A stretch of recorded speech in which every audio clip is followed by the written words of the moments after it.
to A Well-Designed Business. My name is LuAnn and I'm so glad you found this podcast. Together with my husband Vince and our partner Bill, we have grown our company Window Works from the ground up. So I know and I understand the challenges you face in running your interior design business. I also know that your talent alone isn't enough to ensure your success. So on this podcast, we talk about strategies and practical steps to help you grow your business. But make no mistake about it, we have our share of fun here too, mixed in with those aha moments that I love so much. This isn't fluff. Nobody has time for that. Whether you are a new interior designer or a seasoned designer, I am here to help you create and to manage the kind of interior design firm that you dream of. It's straight talk and it's action. Are you ready? Let's get started. Hi, welcome to A Well-Designed Business.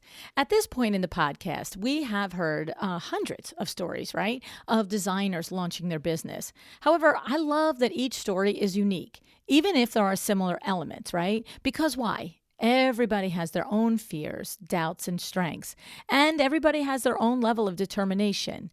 And I think that every time we get to hear these stories, we can see our own fears and doubts, but I hope that we also can see that strength and determination in another, and it bolsters us in what we're doing. My guest today, Melinda Marquardt of Vale London, is telling her story of launching her business, and she shares her insights on the values that she thinks that all entrepreneurs should think about and have. When I heard her tell me about these values, they struck me as so powerful because not only is the list great for those of you first striking out in business, but I know it's relevant even if you are several years into your business, okay? Because it's always worthwhile to take a step back and think about, am I on the path that I intended to be? Is this business what I imagined it to be? Am I living to my core values and my mission, right? So before I tell you a little bit more about Melinda, I'd like to thank our show sponsor, My Doma Studio. My Doma Studio is your designer toolkit. Not only does My Doma Studio offer a workflow software system to keep your project organized from beginning to end, but My Doma Studio is also a thriving designer community that collaborates and helps and supports and answers questions. My Doma Studio is created by designer for designers so that you know it has everything you need to stay organized and help you run your business more efficiently and more profitably. You can get 20% off your first 3 months by signing up at mydomastudio.com/a well-designed business. mydomastudio.com/a well-designed business. Now, Melinda founded the Vale London, which is a line of exquisite textiles and wallpapers for the luxury interiors market. That's you guys. In 2017. She did this, you'll learn, after working for Fabrica for 7 years. She combined her art education background and her sales experience to create this new thriving business. Each pattern starts out as an original piece of artwork, illustrated by hand and then produced by the finest mills. Every single yard of fabric or wallpaper is a piece of art for your home. Melinda creates timeless designs that will adorn your windows and walls for many years. Let's hear what Melinda has to say about striking out in your own business and about those values that you want to think about when you do exactly that.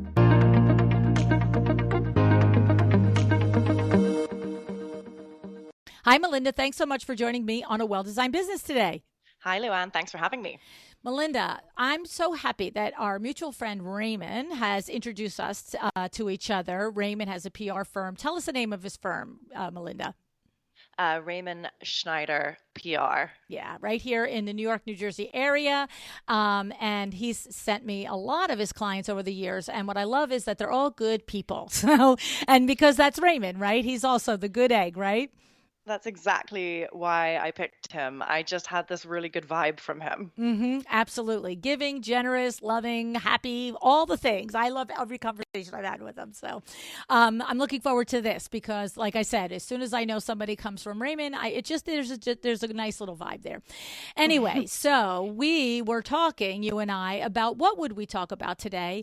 And I love that one of the first things that you said to me was that, being an entrepreneur and going out and striking out on your own takes a couple of different things that you've identified, 4 or 5 things that you've identified that have been sort of like the game changers for you in your business. And when I read the list, I thought to myself, this is the same for somebody that's starting out, but also the same for somebody who needs to revitalize their business, whether they're 5 or 10 or 20 years into it, because over the years of, we can wane in our commitment to these ideals that you've set up. So the first one that you said to me was believe in yourself and follow your passion. Tell us about that and what it means to you and how it has manifested in you starting your own company. Yeah, I mean, I certainly don't have all the answers, but I don't think anybody does other than our own experience, right? Right. So, my personal experience is that I had definitely a lot of fear surrounding making the jump from, taking in a pretty good salary to getting rid of that overnight and launching into starting my own thing and having faith in that and knowing that I was good enough to compete in such a saturated market. And so tell us about that. Where did that, what was it like? So walk me through it. You're working at Fabrica at this point. Is that where we're at? Yes. I was in sales at Fabrica on the more corporate side, and actually what happened was I had quite a major injury, and I had back problems, hip problems, shoulder problems. Like my whole body was just falling to pieces, and I was like, wow. I called up. I know it was a mess, and I called my boss and David Kay at Fabrica, and I said, I literally can't move, so I have some surgeries coming up. I can't be hauling around these suitcases anymore. I can't be traveling anymore. I can barely walk down the stairs.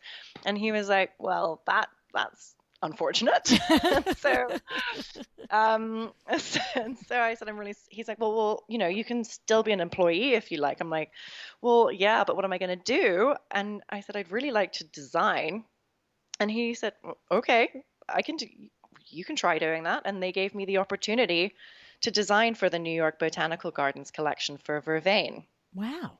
So yeah, I know. So that's how that happened. And I just fell in love with it the moment I started doing it and working with Nina, who's head of design for Fabrica and Stroheim. So I've just absolutely loved the process and wanted to have full control of it myself. And so I took the leap. So I was lucky to have that experience. So before I ask you about that, you're back? Are you well? Are you recovered? I mean, that sounded like pretty tragic there. Yeah, I mean, I'll always have problems and I do manage pain on a daily basis, but it's much more manageable now. And I think with anybody that struggles with chronic pain, it's about pain management. It's about, meditating and taking things slowly and trying just to work around it. Not easy. Or with it. Yeah, work with it is more to the point. You're right. Yeah. Okay, well, sending you white light and healing energy all the time. Okay, so thank you. You're welcome. I will take that. Okay. Now, I think that's interesting in there. So here you are. Were you an on-the-road sales rep? Like I might have the rep coming to my showroom at Window Works. Is that when you said, traveling around with the trunks and the fabrics and you show the spring and the fall line? Is that what you were doing, Melinda? Yes, I was. I started doing that for Fabrica in America, actually, in the Midwest. So I did it in Illinois and Wisconsin for Fabrica and all of their brands. And also I was carrying all of the Jab brands as well. So it was quite a lot of product. But let's just be clear, I don't blame anybody for... No. I didn't think you did. So what years was that? Because I'm sure there's designers listening and are thinking, wait, she was my rep, Yeah, definitely. So I graduated in 2010. So that would have been like 2012, 13, something like that. Cool. Very cool. All right. Yeah. So now, but here's the interesting thing I want to pull out of that David Kay, instead of saying, okay, lady, you can't carry the trunk, you're out, he sees in you, he must see in you a person with a great work ethic, probably all the wonderful things, personality, drive, all the things. I mean, I don't know the adjectives that he would apply to it, but he had to see something in order to say, well, let's do, what else do you want to do? How can we keep you in the company? Yeah, and I think that's what he had been doing since day one. And I think that is very much the Fabrica culture in general. If they have people that are dedicated to them, they are 100% dedicated right back again. And that was one of the things that kept me at Fabrica for so long. And so I was there for a total of 8 years, I think. And every time I kind of got an itch to do something new and grow my career, Fabrica was right there with me, offering up different positions with more challenges. And so at this time when I was ready or had to move on, he was there again with another opportunity. So I am very thankful to them for that. Interesting. So tell us about that now. So he creates a new role for you, or makes it so that you can go into a new role. There was obviously the role of designing textiles was existing in Fabrica, right? So he creates the path for you to go there. And now you've gone out to start your own company, the Vale London, in designing your own textiles and wall coverings, right? And how is he instrumental in that as well? So he's definitely my mentor. So Mm. I will definitely call him up whenever I'm struggling with something or need a connection or need a push or need a little motivation. And, he was the first person to say, when you finish the collection, we want to see it first and see if we want to distribute Mm. it. So I sent it to them when I had the first samples, and they really liked it. So they Mm. showed it to the design team who buy in a lot of product and the editors, and we put it in a few of the corporate showrooms just to see how it would go. And then the reaction was quite positive, and they took it on the road as well. So they are my main distributor in the United States. It's amazing. And so I'm thinking about the qualities in this man, right? So instead of being like, oh no, you can't do what you always did for me. You're not going to be any good in the company. He finds another place. And then when you actually do so well in that role that you decide you want to make your own business out of it, he doesn't say, oh, great. So glad we trained you up in this. Thanks for leaving us. He literally continues to help you and mentor you and says to you, when it's done, let me see it. Yeah, it's pretty amazing. It And is. I think so basically when I was injured, it was one opportunity for one design. Mm, So it wasn't a full-blown role. It was more like a freelance design gig. interesting. So Okay. it was more that I got the taste of it, and I was like, uh-oh. This is my dream now. Okay, so now that brings you back to that you had studied art in university and you go into the textile sales because again, you have to make a living. Like you can't hang out a shingle and say art is for hire. It's not necessarily going to pay the rent or the school bills, right? But Exactly. is this the thing? Is it that you spent the 8 years happy? The company's a good company. It has good culture. So you're just not front of mind focusing on the fact that you're not in the art world and doing the creative thing that that was at your core. Is it just wake it up and you're like, whoa. Yeah, I mean, when I was at university, I honestly never thought that I was that good at art. Mm. So I never really, I loved it, and and had a passion for it, and I did it every day. And yes, I got a great GPA, but how does that translate into the art world and how is that monetized is a whole nother story. And I just thought to myself, I really just don't think I'm going to make any money at this. I'm better. I'm just not that good. So I mean, I just be honest with myself. So I didn't know which avenue I was going to take through the creative lens. So I just thought, you know what, I love this company. I'm having a great time. I'm out on the road. I'm learning business. Like, what more could I ask for? Mm. And they're paying me well, and they keep giving me promotions. So, Mom and and I dad love are that. proud. It's a real live job, right? I mean, they were just shocked. So, so then I said, Mom and Dad, I'm going to throw away this beautiful salary and this beautiful job, and I'm going to start this company. And they were like, okay. Crazy lady. You crazy lady. But Right. no, they're very supportive, and Fabrica's been extremely supportive. So I do feel like making that jump was made a lot easier than it might be for some other people. Right, a tiny bit of it. It's not necessarily that David or Fabrica provided a financial safety net, but an emotional one and a strategic financial, strategic safety net. Just that, you know what I mean? The support, feeling like I Right. can ask a question, right, and go somewhere. Okay, Right. so I want to, there's a couple of times that you're sort of self denigrating about your art and your beginnings in it. So looking back, look, you're a pro now, right? You can Yeah. look now and acknowledge your talent. Am I right? In present day, we're still not like pretending Yes. that we're not No, good, right? that's Okay. that's definitely correct. I would Okay, say good. that I'm pretty Okay, I just talented make it and sure because we have to go into therapy here because I can. no, no, So no, no, no, no. I okay. think it takes a lot of practice, and I stopped practicing, and I didn't have any direction at that time. So I wasn't sure which avenue to take, and I was interested in photography and graphic design and drawing and all of that. And I just didn't have the avenue in which to take all of that and create something Okay. that I wanted to monetize. So when that all came together, when I had the experience with Fabrica in the business, and then I also had this experience in the art world with graphic design, which translates impeccably over to textiles, who Mm. knew, Mm. and hand drawing, which I pair with my graphic design. And then I take a ton of photographs that I work from. It kind of just pulled all of the things that I love together, and that's how the veil was born, just out of love for all of those things. Okay. So, what I was going to ask you was can you look back at your younger self and see that you were talented, but maybe you didn't have the confidence? But what it sounds like is that even if the answer to that is yes, it wasn't focused. What you're saying is it was a little bit of it was talent in a lot of areas, and it wasn't clear to you how this would coalesce and how this would unite into something that would a be passionate for you, but be profitable for you. Yes, Yeah, definitely. yeah. I would say that. And when it honestly came on like a light bulb, which you'd think that it would have come on a little bit earlier, but it Well, just not all always. happened.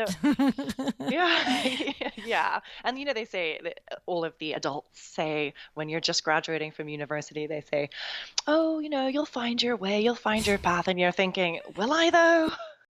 If you keep trying new things and keep trying as hard as you can and working as hard as you can, and things will come together.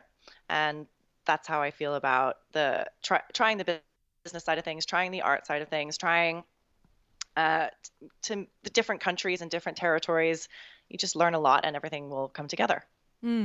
So tell me, that's a couple of times you mentioned how you were learning the business side of things as you were the Fabricut sales rep. And so tell us some of the things that inform you now. So I guess, and what I'm saying is, I can understand that. Here as a textile and a wall covering designer, you need to be with what's marketable, what will sell, and all of that. But think about it also in relation to an interior designer that Mm. might be like how it correlates to them. It's not so much in the creation of it could be the creation of what's marketable, right? Because you can't just design in your own head. But are there like some of the lessons that you learned while being a Fabricut sales rep that would inform? Yeah, sure, definitely. I I would say that when I was on the road in the United States, versus European sales manager, definitely were completely different type of interior designers. Mm, So I definitely got a more global perspective in terms of market needs and tastes globally. So when I was in the United States, when I was in the Midwest, that's going to be a completely different set of um, requirements, you might say, for an interior designer than in Europe. So in America, us guys, we we we love a single width fabric. I mean, that's just a normal 137 centimeter width. What's that in inches? 54. Thank you. Like help. A 54-inch wide good. You also do like a blend when it comes to linen because of the wrinkles, and it depends Mm-hmm. on the. But in Europe, they love a polyester. They love a double width. They they love bright, very different color palettes. So it's very interesting because when you're picking your color palette, I just pick what I like versus what is quote unquote saleable because the whole world has a completely different design aesthetic from state to state, from country to country. So Mm. I'm I do my very best to stay true to what I would want to put in my own home, and I hope that other people can also enjoy that. So that's an interesting take. So what you're saying is that somebody else, and I might have thought that you said this, that you have to be thinking about designing for it to be marketable. But what you're saying is when you have the experience of having traveled the world within the business of textiles, you understand inherently that there is a market somewhere. It might not be the zip code that you're living in, but in order to design true to yourself and design something that's truly beautiful, I think you have to design what you love. And you're just saying, look, so maybe it's not Kansas, they're going to love it, but maybe it's Istanbul, they're going to love it. Right? Yeah, totally. And it's funny that you should say Kansas because they love it there. But Okay. yeah, I mean, you're always going to get people that are going to come to you and say, "Oh, I don't really like it," which I haven't. I haven't had somebody say that to my face, I which was is going to say nice. that's got to be painful. No, but I've had someone say, it's not for our market, it's not for Right. our customer. Right. And so everybody has their own aesthetic, and I don't think that I personally cannot design for everyone. Right. So, like you said, I want to stay true and focused to the vision of my company and my artwork. And so the whole point of my company is of the Veil is getting artwork into people's homes, and be that I mean, whether that sells in every territory isn't, that important to me. Mm, mm. And so it's interesting, but a company like Fabrica, they have to think about what's marketable. So when he Yes. said, show it to me first, you know what I mean? Like even if if Fabrica is it sold internationally, what do they have they have, for the most part, does a company like say, this is sort of our lane? Like, I mean, look, I've had an account with Fabrica for 30 plus years. So I know that there are patterns of all different types and shapes and styles. And of course, like you said, they have got the S. Harris and the Vervain and the Stroheim Hmm. and all of the things. So, but they have to find the lane for it to be sold in, right? Definitely. And I think that's a really good point because I would say Fabricat has their very specific market. They're very good at mass market, and they have so many fabrics and colors that it's like a library go-to for your basics. Mm-hmm. And then they have their high design in, S. Harris, Stroheim, Vervain, and Clarence House. Mm-hmm. So they have those luxury brands, and now they're moving into the boutique space because Mm. there's demand for more boutique exclusive collections in the United States. So not only did they take on the Veil, they also took on Liberty, Etro, and Jean Monroe, and that was after the experimentation with the Veil to see how that went. And Wow. so yeah, so we are along with Liberty and Etro and Jean Monroe, I feel like the Veil is really honing on a very specific market that Fabrica may not have necessarily been reaching. Interesting. That's so cool. And it's funny because I can recall over the years many times the different reps, whether it be Fabricut or Cravat or whoever it would be, coming in and showing us the line and just looking at the rep going, this is stunning. This is gorgeous. But my people here are never going to order a yard of this. Like, it's just not going to happen. It's like, nope, see you bye. Right. And it's like, and you have to do that, whether it's the company like Fabricut evaluating whether to pick up a line like yours or another line, or it's us, out here, boots on the ground, whether it's an interior designer entertaining the account reps or us as window treatment professionals, because, you have limited space. space to store your sampling, and B, a lot of times those products are in books that are for sale. They're not Right. necessarily the for free product. Like the basics library, yes, is for free, but those other collections could be $400 or $500 for 4 books, and you have to be cutthroat. I mean, I made the mistakes in the beginning. I remember going, oh, "That's so beautiful, I love it," and then you like take the book out at everybody's house, and they're all looking at you like you're out of your mind. You know what I'm saying? I'm like, "Well, there's $500 that we're never going to sell 1 yard from. Yay!" Oh dear. And that's every fabric company's worst nightmare to hear that. Yes, that's the truth. Well, and that's the other thing. It's, and then it's funny because that is the other side of the coin. When I started to develop the gumption to look into somebody's eyeballs and say, "Sorry, I'm not going to buy this from you." In the beginning, it feels bad to say that to somebody, but then I would follow it with like, "Look, you want to put their limited number of these books in a place that it's going to sell."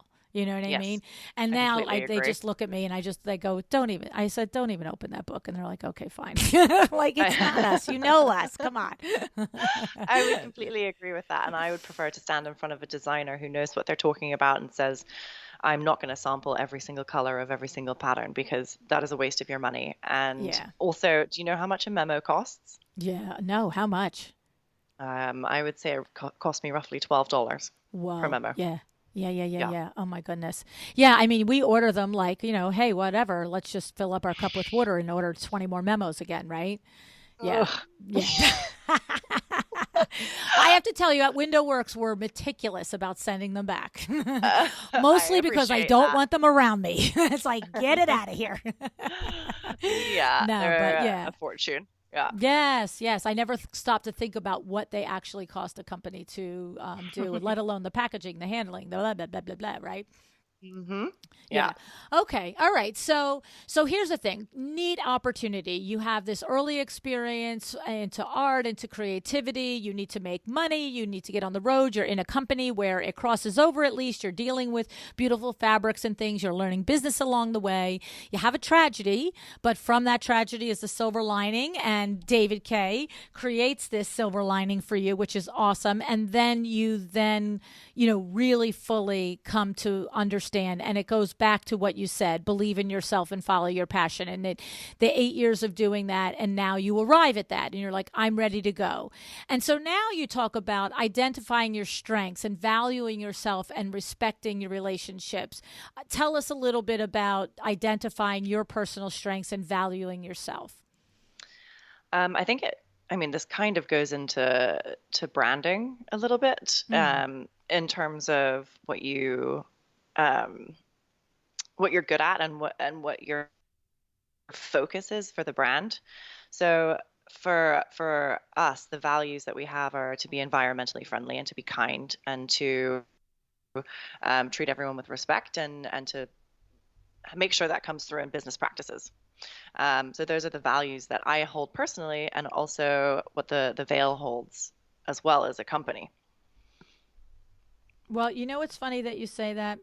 I listened to an interview recently on Business of Home, and the Kias, Kia Witherspoon and Kia McSwain, who are the leaders of the Black Interior Design Network, were talking about how sometimes Black designers are, I don't know if they said like outwardly blocked or just like asked a lot of questions before they're given an opportunity to order samples, like how many, are you going to plan to order in, how many Mm, yards a year, like. And I'm thinking, no mm, one's ever asked me that. Like, mm. if I want to order a sample, I order a sample, whether you ever heard of me or not. I give you my EIN number, I tell you Right. where I do business, and I order samples. Maybe you're a company that charges for samples and I have to pay for them ahead of time. That happens sometimes, but no one has ever made it a high hurdle. And Right. so have you heard of that practice? And you're saying obviously that that's not something that you would condone. I've never heard of that, which Mm. is, I feel very Heartbreaking, lucky. right? It's heartbreaking, and I feel extremely lucky to never have been in that position. And I feel awful for people that have been put in that position. And I would certainly hope that nobody I work with and our companies definitely would ever have barriers to entry like that. Yeah, and as I'm thinking about it, I think it was more in relation to opening furniture accounts, like big purchases, almost like, Mm, oh, well, do you have the ability or whatever? I'm putting words in the mouth. You have to listen to the Business of Home yeah, interview with the two ladies. They're very smart ladies, and they did a lot of pulling back the curtain yeah, on some of the bad practices that happen in our industry, and it was I enlightening for me. see. Oh, really interesting. Mm-hmm. Mm-hmm. And I mean, it's actually, I mean, this is very different context, but when I started the Veil, when I went to Europe to the trade shows, not many mills would work with me. Nobody took me seriously. When I Ah. walked in and I said, I'm starting a company, I would like to work with you. Can you print my product? I got a ton of no's. I got a lot of, we have meetings right now, please leave. I got a lot of, very much so. And so that's another reason why I'm so loyal to my suppliers because they were the ones that were willing to work with me so early on. And I couldn't provide them with credit checks because I didn't have any. It was a new company. I couldn't provide them with references because I didn't have any. So, in terms of starting the company, it was actually a real problem. Yes. Right. Yeah. And so the thing is, they just out of hand closed the door. They weren't willing to take a shot on someone new. And do you feel like there was a layer because you were a woman, or it was just simply, no, you don't, you're not proven. We're not taking a shot. It was definitely my age and also being a woman. Mm. 100%. I mean, I had a man, I'm not going to say who it is, obviously, but one of the suppliers who said, so who's giving you the money? Like you're just like it's 2021. I'm like, honey, it's called like what? It's called fundraising. It's called loans. It's called like what is wrong with you? Right, right, And right. that to me was just so rude that I in fact just said, "Oh, you know what? I have another meeting right now. I have to go." Yes, it's condescending, right? And this is what our black colleagues have experienced for many, many years in all It's the ways and awful. all the places that, it's funny because if you were, what you're saying there is if you were a man and a little bit older, no one would say to you, who's giving you the money? And that I think is the No lesson that way. right. And that's what I've learned over the last several, year and a half, 2 years, having more open conversations with my black colleagues. It's things that I would never, had never come across, like just open an account and order samples, that there were hurdles and obstacles that they had to, prove hoops on. And you're just like, that's the thing right there Yeah. too, but And all day I long. certainly have, I'm from a place of privilege and I absolutely have zero problems at all. And so Hmm. I certainly do not want to compare at all No, with what right. they are up against and going through. That was just a personal Right. experience that I personally had.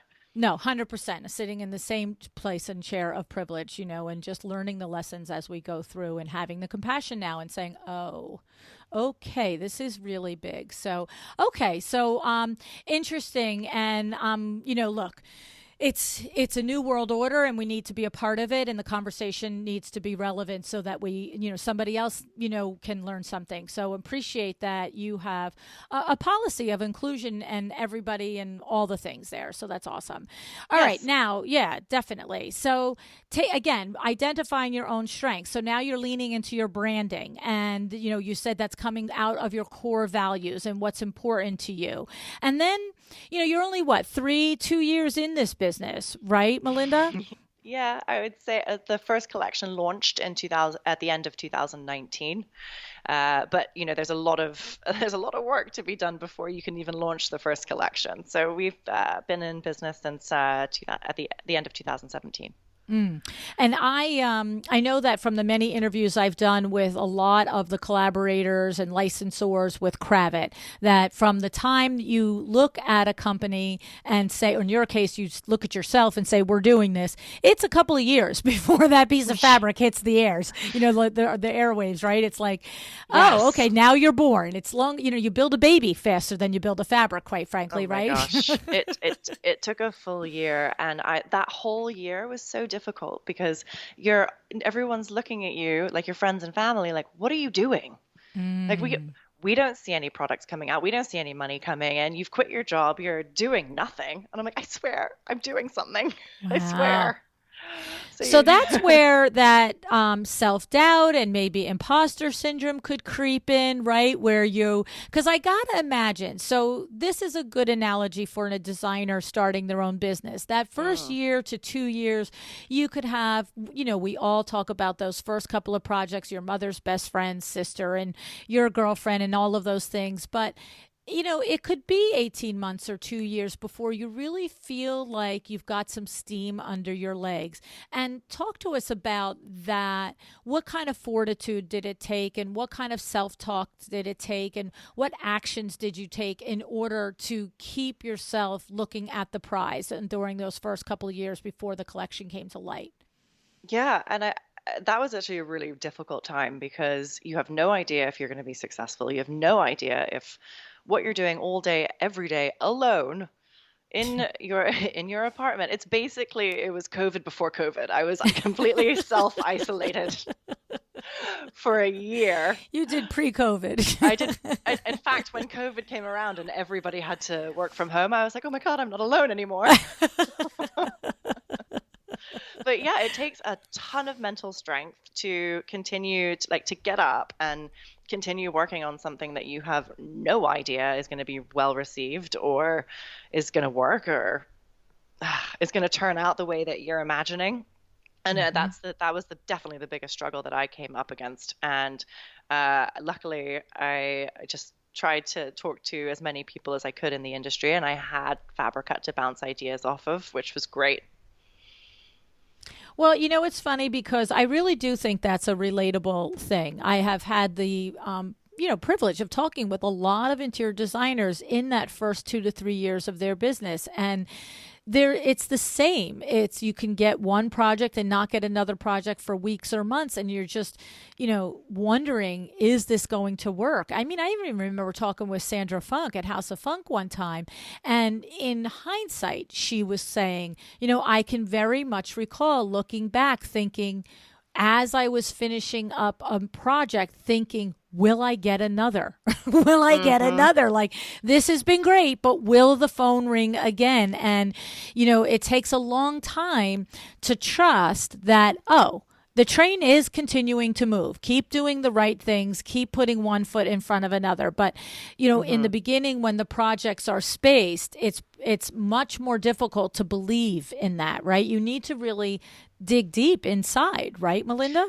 Yeah, I think it's extremely lonely journey, and but it's so worth it in the Mm. end, and you just got to keep going. Yes. And I love that, you've mentioned David Kay several times.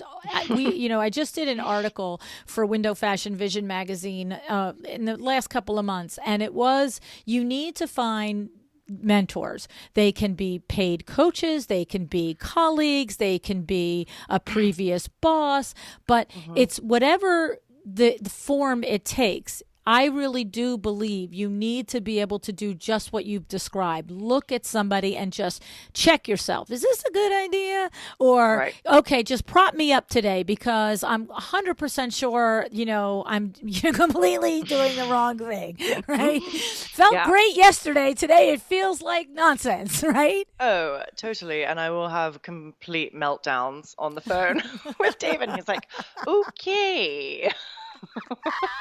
So it is a matter of it goes up and down and doubt and then severe confidence where you're like, I'm the best in the world. And then the very next day you're like, and I'm failing. So it's a roller coaster, but I think it's a fun one. Yes, yes. Well, it's funny because I was listening to a podcast recently, and Gino Wickman was the guest on the podcast, and he is the guy who wrote Traction and Rocket Fuel. Uh-huh. He is the inventor of the Entrepreneur operating system, Yeah. and he described that there is a difference between being a business owner and being an entrepreneur, right? Mm. Like, think Mm. about it. And he said an entrepreneur shares six traits, and I'm never going to remember them. I just listened to the podcast yesterday, but it was like vision, drive, I don't know, I'm never going to remember, responsibility. There's six traits. But I thought to myself, whoa. And then I actually thought to myself, all the people that I've met that have owned a business Yeah. that literally, like I always call it, money laundering. You take the money in 1 month and it stays in your account for about 25 seconds, and then you pay everybody the next month, but none of it ever stays enough in your bank account. Like, you never really dramatically improve your lifestyle. You make what you make in order to pay your bills and pay your rent and pay all the things, but you don't realize that, whoa, this is a successful business and I have achieved, and I gather for myself and my family and the people I love the things that I want because of a result of this business. And that, I thought to myself, well, that's a business owner. That's of somebody who right, technically owns a business. But the entrepreneur risked, right. So it was vision, drive, risk, ability to take risk. That's one. Yeah. Yep. That is intense. Right. Yeah. And you have to be a little bit crazy. That's right. And what I loved in the explanation of the ability to take risk is it isn't just the ability to do what you did for these last 2-3 years, is to work alone every day, head down, believing in yourself and not having any outward affirmation of it yet. Like, you're building the line, you're designing it and you're tweaking it, and there's really no outward like, hey, good job, keep going. You're relying. That's where your mentors are so important, and your support group is so important. But he said that it's not just that risk of moving your job, like you said, quitting your job and opening a business. And he said it's also the risk of being willing, what I always call, to have the hard conversation. You have an employee that's amazing and they are a wonderful person, but they are not doing the right job for you. They are not in the right job. They are not in their own lane. You don't have another lane for them. And it's just holding you both back. The entrepreneur, that's the risk that an entrepreneur runs, that they have to look at somebody they respect and say, sorry, you're out. Right? Oh dear. I really hope I don't have to do that anytime soon. Get ready, sweetie. I only have one employee right now, and she's probably going to listen to this and be like, wait, are you trying to tell me something? No. Well, I'll tell you how you can avoid that. I will tell you how you can avoid that. Please. Hindsight rule, okay? Please. Is you hire with intention to begin with. That you actually, just like you would never, ever print any of your textiles on a fabric that you didn't vet, that you didn't hold, that you didn't put your hands on, that you didn't get the content of, that you didn't look at other prints printed on that ground. You would never just say, pick a print from the internet and put, 400 yards on it. Well, this is what we do. We go hire from Indeed. We do a 20-minute interview and we're like, you're my employee. I see what you see? mean. Yes, and there is a whole process that I have learned through my cousin Eileen Hahn and Jessica Harling on how to truly come to a really good informed decision on an employee that fits everything, job, culture, all the things. So, little tangent there, but it's that. Okay. But that was interesting when I heard, the risk isn't just the money on the line. The risk is you're going to have to show up and do the hard things. And if you don't have that stomach for that, then you're not going to be able to run a good business. Because even if you avoid, the risk of having to let go employees, there are other things that you're going to have to do, and it's not easy. It just isn't easy, right? Yeah. It's not easy. If a distributor isn't working for you, you have to have that difficult conversation, or a certain sales avenue. It's just not working. It's heartbreaking because you're like, it's kind of like saying, oh, you failed. Exactly. We're moving on. Exactly. And for designers, it could be a client that is a great person, you get along, but the third job, it ends in a mess, and you just have to face it. We shouldn't work together, or you have to change your process, which is another risk. Facing the guy in the mirror, the woman in the mirror, like, I got to change something here. Or it could be a vendor or a trade that consistently lets you down and just doesn't share your core values and the way you treat your client. And you got to say, Bob, you're a great guy, but you're not my great guy anymore, right? So, Yeah. or have the Yeah. hard conversation. Bob, how can we get you on board with the way I treat my clients? So Poor Bob. it's, yes, crazy. It's crazy. And so the thing is, never stop being inspired was one of them that you said too. How do we want to wrap this up? Now, you've only a couple of years into it, but you're seeing some success. So, looking back, that the pre-COVID year was worth it, right? But you got to Yeah. keep going. You got to get up every day. It's not all, sunshine. That was my friend Judith say, unicorns and rainbows, right? It isn't, but just to stay inspired, I think for me specifically, it's about getting out in the world and traveling and getting as many new experiences as possible. And I kind of promised myself that I would go to a new place every 2 months. If I was, especially if, but obviously COVID sort of stopped that, but we could You're going to go back to go it for though. long walks in London.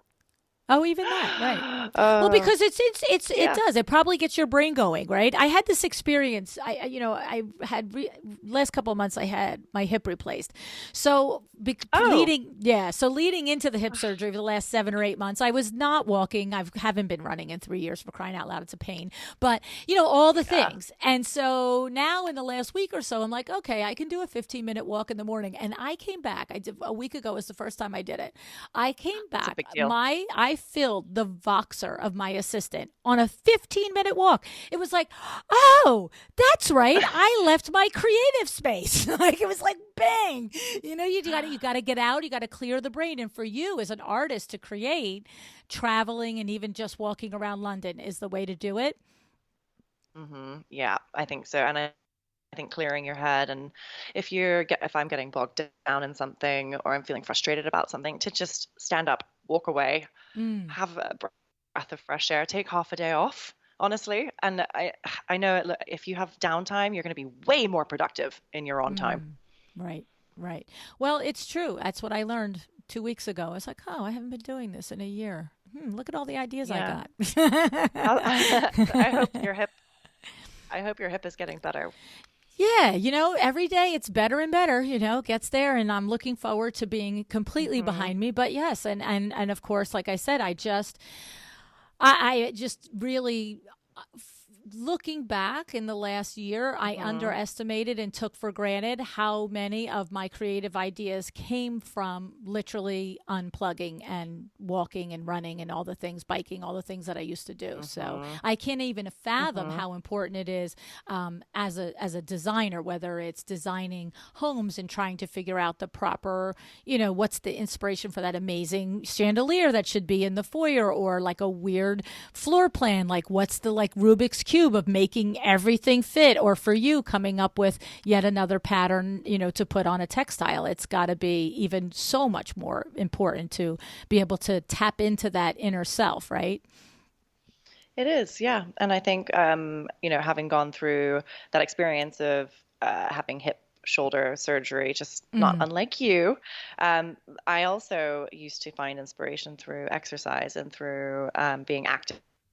And I no longer had that tool, and I no longer have that tool. So kind of adjusting that from what it used to be to now, which is a shorter walk, or taking a taxi somewhere, or taking the train somewhere, rather than exercising so much, is a very different way, and getting your mind around that and is difficult. But once you figure out that the most important part is just taking it all in, then it doesn't matter how you do it. I like that. That's very it's having the glasses half full perspective. It's the silver lining. It's the way you described it. You're right. I was the same way. It was like, let's go for a run, a bike ride, whatever. But to say, you know what, you're right. You can get it on a train. Just get on a train to nowhere, right? Just get them from A to B and come back home again, and just see, what do you see? Even the people in the train, right? You just unlocks your brain, and you're watching them, their conversations, and seeing them in the way they dress and the way they interact. It just gets your mind floating. And that's what it is. It's unlocking that creative part of our brains. It's allowing it to come to surface, don't you think? Yes, that's exactly Correct. Yeah. So cool. So cool. All right. So we have a lot of interior designers listening to this show, and I hope that you have inspired them. I'm pretty sure you have about, getting through those beginning years and knowing that it takes a lot of fortitude and connecting back to your original passions that you had as a younger person. But if they're interested in seeing your products and your different textiles, tell us, Melinda, how do they see them? The Vale London, VALE.co.uk, or Fabrica in all of their corporate showrooms. And if you don't have a corporate showroom, just give them a call. Nice. Love it, love it, love it. Tell us how you came up with the name before I let you go. The Vale in London that I grew up on. It's this adorable little street with townhouses in Chelsea in central London. And I just have such fond memories of my home there and my family and those types of values that I wanted to bring to the brand. That's nice. I love that. I love when the brand has a little story behind it like that, and it just connects you to it. And for us, it connects us to you and to your products. So that's awesome. Thank you for sharing that. All righty. So, well, Melinda, I have to say, I'm curious and excited to watch you grow this company of yours. And I think you seem to have your feet on the ground. And I love that you've surrounded yourself with a support system of people who believe in you and that could help you, but that you have developed that muscle of believing in yourself, because that's really the differentiator. That's what we all need as entrepreneurs, is to just know that we have it in us to do. And if we have the passion and we can get the business expertise and combine the two, then there's no stopping us, right? Well, let's hope so. Oh my goodness. All righty, sweetie. Thank you so much for being on the show today, Melinda. Thank you so much, LuAnn.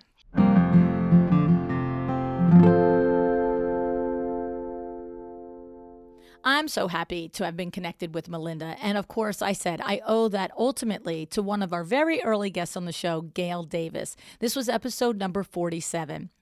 Since I first met Gail way back in the beginning of the podcast, we've become good friends. In fact, it is because of Gail that we started doing lunch and learns for you designers at WindowWorks. We were talking one day and she said to me, I want to meet the people on your show. I want to talk to the other designers, my colleagues, about their lessons and their struggles and their wins too, right? And it was born. And I have to say, happily, we are in fact having our very first Lunch and Learn since COVID began this November 1st, 2021. Okay. We are going to be doing this Lunch and Learn in conjunction with the WCAA chapter of New Jersey, as well as the IDS chapter of New Jersey. So I have to say, if you are local and you would like to attend, of course it's free, save the date and watch social media for the RSVP Eventbrite link. I mean, talk about coming back with a splash, right? So, IDS New Jersey, WCAA New Jersey, and all of us that have been going to the Lunch and Learns the last several years. So it's going to be quite a gathering. I hope you will join us. All right. Now, this is not the only positive thing that Gail has brought into my life. She also introduced me to Raymond Schneider, as I also mentioned on the show. Raymond is a PR man, and Raymond is a wonderful human, okay? He does an outstanding job for his clients, of which both Melinda and Gail are. He has referred several guests to me, and I always know that anybody he sends my way is not just going to have valuable insight to add to the show, but they're also going to be a genuine, good, and kind person, because that's who Raymond is, and that's the kind of people that he chooses to work with. So if you are interested in PR, I would just say check him out, Raymond Schneider. Okay. Now, one more thing. Melinda was a guest on Gail's podcast also, Design Perspectives. If you have not heard of Gail's podcast, definitely go check it out. And you can learn even more about both Melinda and Gail from her podcast episode, okay? Now, I have to say, I admire Melinda. She took the adversity of this back injury and she turned it into an opportunity. Not only does that show her tenacity, and let's face it, it definitely takes tenacity to call your boss and say, I can't do what I was doing anymore, but I'd like to try design. What do you think, right? And it also shows the value of working with good people and forming solid relationships. When she called David Kay at Fabrica, he could have said, no, sorry, you're an on-the-road salesperson. I don't know what to tell you, right? But he didn't. Instead, he embraced what she asked for, what she believed her own strengths were, and he gave her a shot, all right? You can hear the admiration in Melinda's voice when she talks about David's mentorship and kindness. We all need those people in our lives, the mentors, the supporters, the ones who are going to hear our needs and help us figure out what the next step is. And I'm so happy that she had that support. I also want to highlight Melinda's ideals that she has identified, the factors that you need when you strike out on your own in business. Believing in yourself, identifying your strengths, and valuing yourself, and never stop being inspired. These are the things that set entrepreneurs apart from just being a business owner. The ability to tap into who you are, to believe that you can do this crazy thing, right?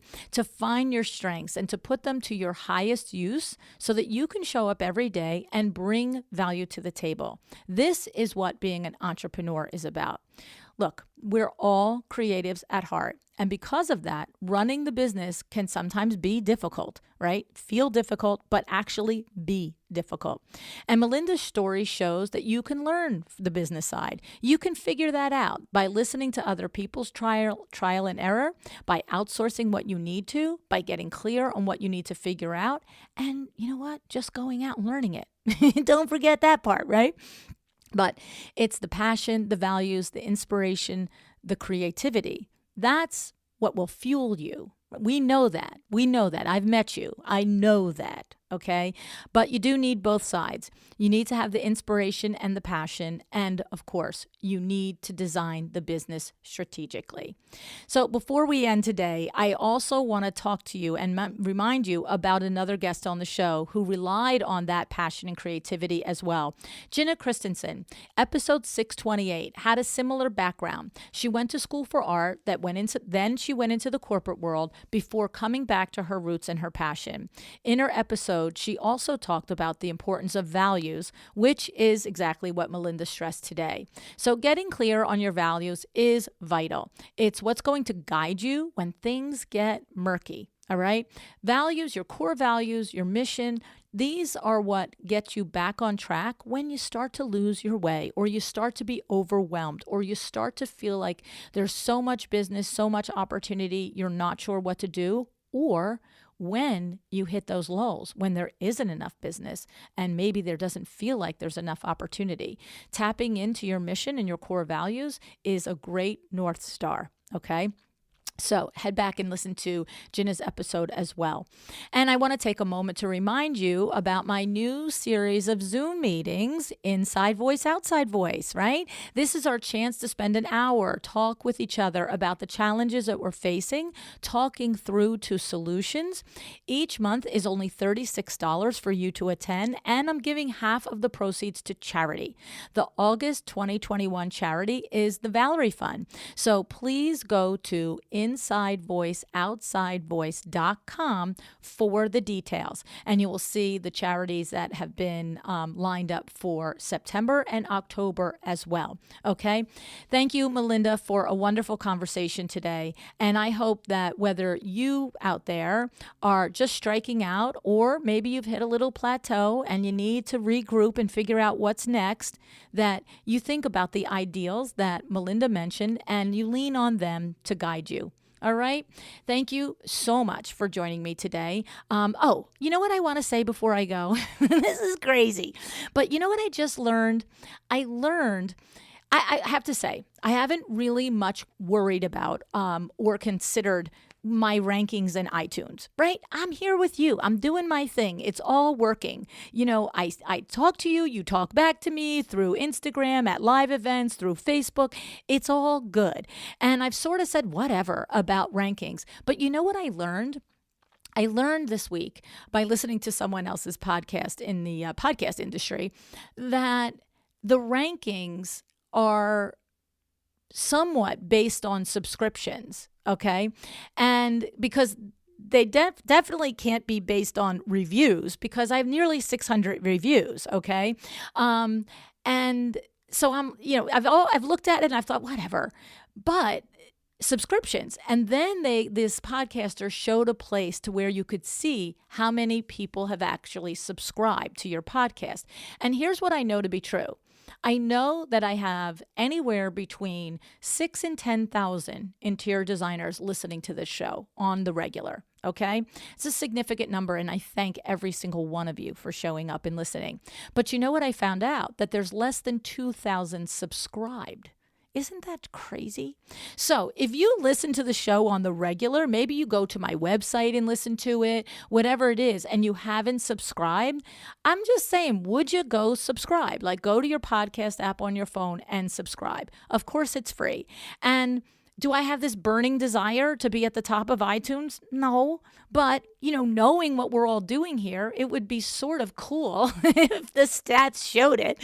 So anyway, it's like if you have 25 letters from satisfied clients and one Google review. It's sort of like, you know what I mean? So if you would subscribe, I'd appreciate it. I just would. All right. So thank you for showing up today, whether you subscribed or not. Thank you. I really do appreciate it. I love doing this with you, and I am grateful for the opportunity. Decide to be excellent. Thank you so much for joining me again today. This podcast is a production of WindowWorks, your resource for custom window treatments and awnings. To learn how we can help you on your next interior design project, go to www.windowworks-nj.com.